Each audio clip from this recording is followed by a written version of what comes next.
दोस्तों सारी खबर पाने के लिए चैनल को सब्सक्राइब करें और उसके बाद ऑल नोटिफिकेशन पर क्लिक जरूर करें।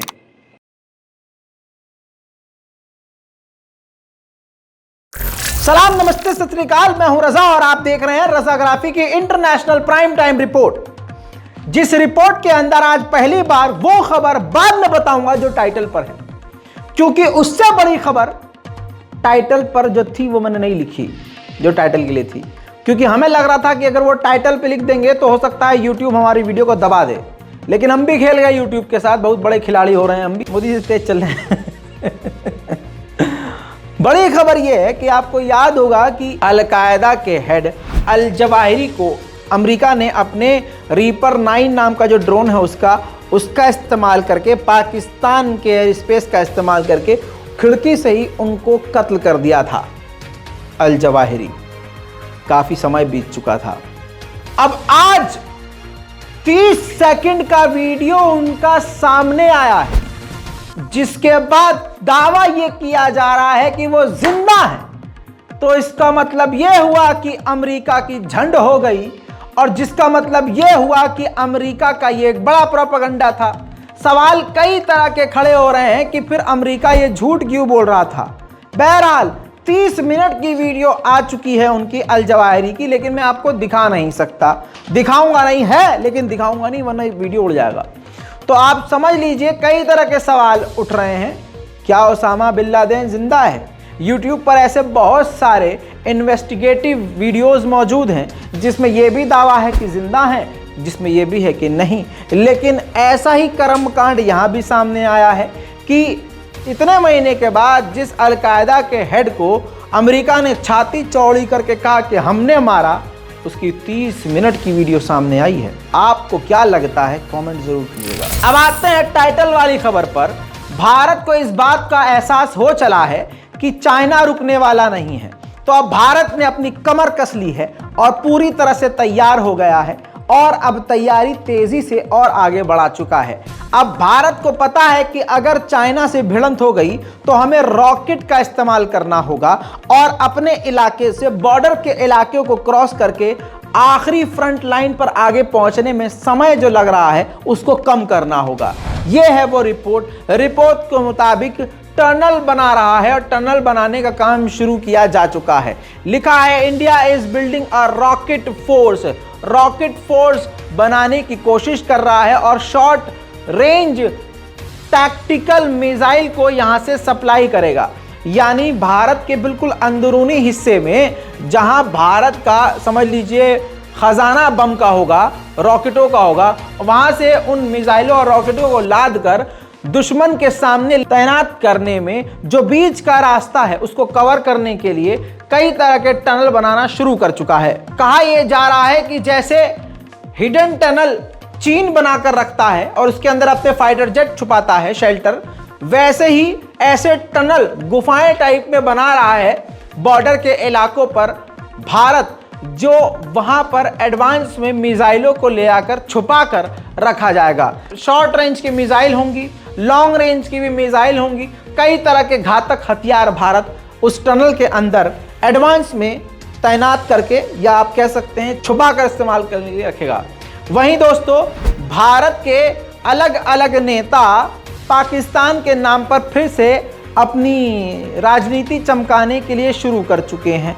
अब आरएसएस के एक दिग्गज नेता का बयान आया है। उन्होंने कहा है कि भारत लाहौर कराची के बिना कंप्लीट नहीं है, यानी अखंड भारत का इन्होंने मुद्दा आरएसएस के लीडर ने उठाया और कहा कि बलोचिस्तान और सिंध को अलग किया जा सकता है। याद दिला दूं कि बलोचिस्तान और जो सिंध के लोग हैं वो अपनी मांग पाकिस्तान के सामने रख रहे हैं कि हमें भैया अलग कर दो, हम अपना देश अलग लेके हो जाएंगे। तो यहाँ पर आरएसएस फूट डालो राज करो वाला खेल भी खेल रहे हैं। लेकिन एक बात यह भी हकीकत है, आरएसएस के लीडर कुछ भी कह रहे हों, लेकिन जिस तरह के पाकिस्तान के हालात हैं, मैं तो कहता हूं कि पाकिस्तान हमें दे दिया जाए तो ज़्यादा सही हो जाएगा। बॉर्डर मिटाओ यार, नफरत खत्म करो, आओ सब मिलकर रहेंगे, क्यों हैं? सही बात है। अब अमेरिका को सुन लीजिए। अमेरिका के विदेश मंत्री ने कहा है 2 देशों के बारे में सबसे अहम बात। पहला, उन्होंने रशिया को बोला है कि पूरी दुनिया के लिए ये खतरा है ओपन इंटरनेशनल सिस्टम के लिए, सभी तंत्र के लिए रशिया खतरनाक है और हमारे लिए भी खतरनाक है।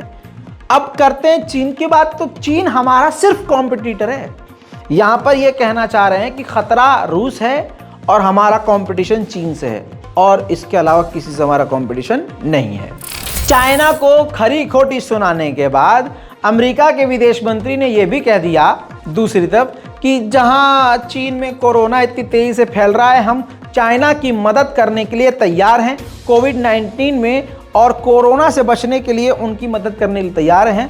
हम मेडिकल हेल्प भेजेंगे, किट भेजेंगे, डोज भेजेंगे, जो भी उसको मदद चाहिए हम देने को तैयार हैं।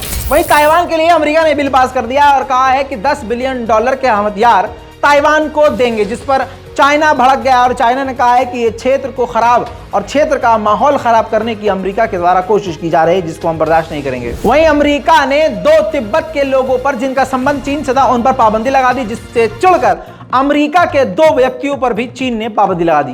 दोस्तों, अब आपको बता दूंगा कि इंटरनेशनल रिपोर्ट आई है जिसके मुताबिक मुसलमानों के टॉप 500 नेता कौन से हैं प्रभावशाली, उनकी लिस्ट जारी हुई है। तो आपके अंदर अब ये जाग रहा होगा कि अरे पहले नंबर पर कौन है। तो आपको बता दूं, पहले नंबर पर है किंग सलमान बिन अब्दुल अजीज अल सऊद। दूसरे नंबर पर आप सोच नहीं सकते, मुझे भी नहीं लग रहा था, लेकिन दूसरे नंबर पर है ईरान के सुप्रीम लीडर आयतुल्लाह खामनाई, जो कि दूसरे नंबर पर हैं पूरी दुनिया में टॉप लेवल के मुस्लिम नेता, जिनका प्रभाव मुसलमानों पर, चाहे शिया हो, सुन्नी हो, देवबंदी हो, कोई भी हो, सब पर इनका प्रभाव पड़ता है। इंटरनेशनल रिपोर्ट है। तीसरे नंबर पर कतर के शेख अमीर शेख तमीम बिन हमाद अल थानी, और चौथे नंबर पर जिनको चाह रहे थे बहुत सारे लोग, पहले नंबर पर उनको होना चाहिए था, नहीं, रजब तैयब एर्दोगान चौथे नंबर पर हैं। 5वें नंबर के हैं जॉर्डन के किंग अब्दुल्लाह बिन अल हुसैन। 6ठे नंबर पर ये पाकिस्तान के हैं, नाम है इनका शेख मोहम्मद तकी उस्मानी। 7वें नंबर पर है मोरक्को के किंग मोहम्मद 6, जी हाँ 6 नंबर पर जो हैंगे। 8वें नंबर पर हैं यूएई के किंग प्रेसिडेंट शेख मोहम्मद बिन जायद अल नहयान। इसी के साथ 9वें नंबर पर है इराक के ग्रैंड आयतुल्लाह सैयद अली हुसैन अल सिस्तानी, जो कि 9वें नंबर पर हैं। इसी के साथ 10वें नंबर पर हैं मोहम्मद बिन सलमान बिन अब्दुल अजीज अल सऊद, जिनको आप मोहम्मद बिन सलमान के भी नाम से जानते हैं। इसके बाद 11वें नंबर पर हैं यमन के शेख हबीब उमर बिन हाफिज। 12वें नंबर पे हैं सऊदी अरब से शेख सलमान अल औदा। 13वें नंबर पे हैं इंडोनेशिया के प्रेसिडेंट जोको विदोदो। 14वें नंबर पर हैं इजिप्ट के शेख डॉक्टर अहमद मोहम्मद अल तैयब। 15वें नंबर पर हैं भारत से, जी हाँ, मौलाना महमूद मदनी। अब सीधा आपको बताता हूं हिजबुल्लाह, जिसमें आपका इंटरेस्ट हो सकता है, सैयद हसन नसरुल्लाह 21वें नंबर पर हैं। इसी के साथ एक और खास शख्सियत यमन के हौथीज, नाम है इनका शेख अब्दुल मलिक अल हौथी, 31वें नंबर पर हैं। और 30वें नंबर पर हैं अल हबीब मोहम्मद लुत्फी बिन याह्या, इंडोनेशिया से हैं। बहरहाल 500 लोगों की लिस्ट तो आपको मैं दे नहीं सकता, काफ़ी लंबी है ये रिपोर्ट, लेकिन आपके सामने टॉप मैंने रख दिए हैं। वहीं दोस्तों, जापान की तैयारी काफ़ी घातक और हिंसक है। 1500 से 2500 तक की जिस मिसाइल टोमाहॉक की रेंज है, वो मिसाइल जापान अमेरिका से ले रहा है। अमेरिका, जापान, इन सभी की धमकियों के बाद नॉर्थ कोरिया ने फिर से 2 बैलिस्टिक मिसाइल दागकर पूरी दुनिया को चौंका दिया। वहीं दोस्तों, जिन तालिबानियों को कल तक कुछ लोग सपोर्ट कर रहे थे, आज वो बेचारे खुद हर्ट हो गए हैं कि यार ये तो गलत कर दिया तालिबान ने। जी हाँ, तालिबान ने महिलाओं का पढ़ना लिखना बैन किया, जिसके बाद पूरी दुनिया से आलोचना हुई। खुद पाकिस्तान भी इस पर नाराज़ हुआ, पाकिस्तान की आवाम भी सोशल मीडिया पर नाराज़गी जताने लगी। पूरी दुनिया के मुसलमान एक साथ खिलाफ खड़े हो गए कि भाई साहब कल तक तो हम आपको सपोर्ट कर रहे थे, लेकिन इस मुद्दे पे तो फुल खिलाफ हैं आपके। ये तो गलत कर रहे हो आप। तालिबान प्रेशर में आया और तालिबान के नेता ने बयान जारी किया और बताया वजह कि इस वजह से हमने महिलाओं को बैन कर दिया। तो जो वो वजह बताई है, कसम खुदा की वजह ऐसी है कि मेरा मन कर रहा है कि जिसने ये बयान दिया उसकी गुद्दी पकड़ के दीवार में रगड़ दूं और दीवार में कांटे निकल रहे हो। भाई साहब, ससुरा ये बोल रहा है कि महिलाएं और लड़कियां ऐसे आ रही थी कॉलेज में जैसे वो शादी में आ रही हों। हद हो गई। अरे ऊपर से नीचे तक तुमने मुंह हाथ पैर सब ढकवा दिया है, तो उसमें तुम्हें क्या नजर आ रहा है शादियों वाला वे? हद है। इतना ही नहीं, ऊपर से जो थोड़ी बहुत एनजीओ प्राइवेट और सरकारी अफगानिस्तान में चल रही थी, वहां पर कुछ लड़कियां औरतें काम कर रही थीं, तो वहां से भी तकलीफ। वहां पर लेटर लिखा तालिबान की सरकार ने और कहा कि महिलाओं को नौकरी से निकालो, महिलाएं आपके दफ्तर में काम नहीं करनी चाहिए। उधर जर्मनी की फॉरेन मिनिस्टर का फौरन बयान आ गया। उन्होंने कह दिया कि तालिबान ने जो ये काम किया है ये इंसानियत के खिलाफ है, इस गलती को जल्द सुधारे। सुनिए। Die Taliban nehmen den Frauen und Mädchen in Afghanistan alles, was das Leben ausmacht. Und Leben ist mehr als nur zu überleben. Deswegen haben wir in der heutigen G7-Vorsatzerklärung auch klipp und klar unterstrichen, dass Verfolgung aus Gründen des जहां पर उधर भारत में मुसलमानों के 2 रकत नमाज से बहुसंख्यक समाज दहल जाता है। अरे मारी मैया, मुसलमानों की दाढ़ी देखकर वो सहम जाते हैं, टोपी देख के गू निकल जाता है। उधर देखिए, उधर अमेरिका में क्या हो रहा है। सबका साथ सबका विकास तो अमेरिका में हो रहा है भाई साहब। अब अमेरिका में जो नेवी है वो यानी अमेरिकी फोर्स में ये किया जा रहा है कि अगर आप मुसलमान हैं, सिख हैं, तो आप अगर दाढ़ी रखना चाहते हैं तो रख सकते हैं। अगर आप सिख हैं तो जो पगड़ी आप बांधना चाहते हैं बांध सकते हैं। लो भैया, गई भैंस पानी में। यहां हम विकास के नाम पर सिर्फ मुल्लों को मार रहे हैं, वहां विकास असल में खुद अपना कर रहा है पाकिस्तान। लो लो लो लो लो कर लो बात। पाकिस्तान ने अपनी पहली पनडुब्बी बनाना शुरू कर दिया है और इतना ही नहीं, वो काम खुद पाकिस्तान में कर रहा है और कहा यह जा रहा है उसकी मदद चाइना और कई देश भी कर रहे हैं, जो नाम नहीं बता रहे हैं अपना छुप के। और नहीं तो आपको एडवांस आज खबर, प्रूफ नहीं दूंगा लेकिन एडवांस बता रहा हूं पाकिस्तान के बारे में कि पाकिस्तान को एक मजबूत सहारा कौन देने वाला है? इटली। ये Italy surface to air missile system देने वाला है आने वाले समय में।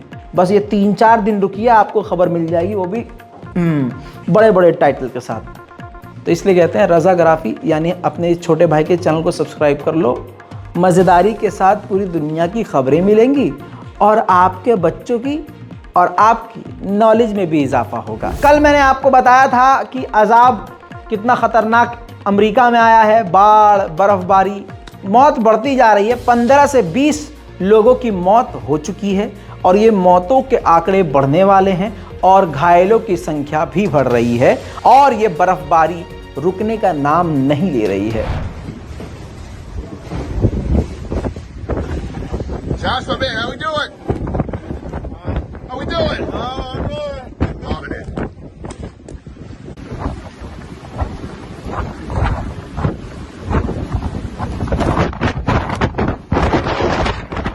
एक बड़ी खबर आपको, मोरक्को में गैस पावर प्लांट पर ब्लास्ट हुआ। वजह नहीं पता है लेकिन धमाका ऐसा कि पूरा मोरक्को हिल कर रह गया। देखिए।